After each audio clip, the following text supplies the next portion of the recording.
Nous sommes donc ici, place de la République, un an presque jour pour jour après le début du mouvement des Gilets jaunes. Un mouvement qui a rassemblé à son apogée jusqu'à 250 000 personnes dans les grandes villes de France et notamment sur les Champs-Élysées.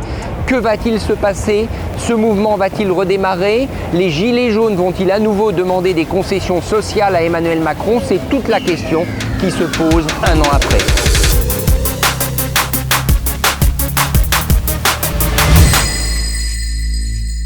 Ce mouvement des Gilets jaunes était le résultat avant tout d'une revendication. J'en ai marre de voir que tout augmente et que les retraites diminuent.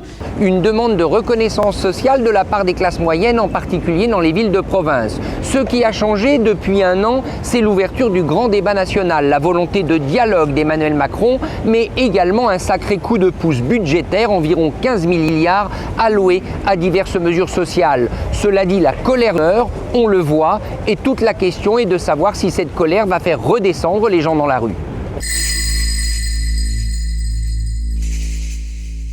Est-ce que ce mouvement des Gilets jaunes va redémarrer en force un an après?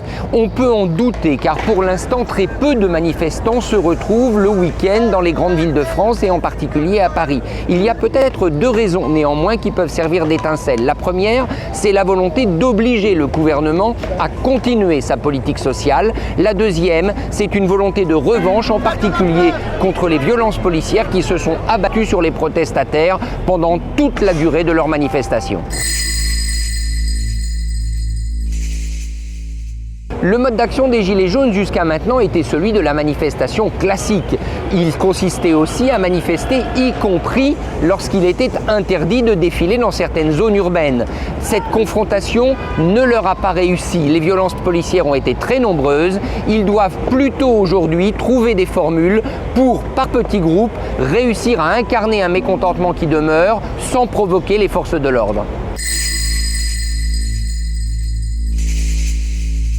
Un an après, Emmanuel Macron et le gouvernement français n'en ont pas fini avec les Gilets jaunes, et ceci pour une raison simple, parce que le mécontentement social demeure et que les inégalités entre les grandes métropoles et les villes moyennes sont très importantes.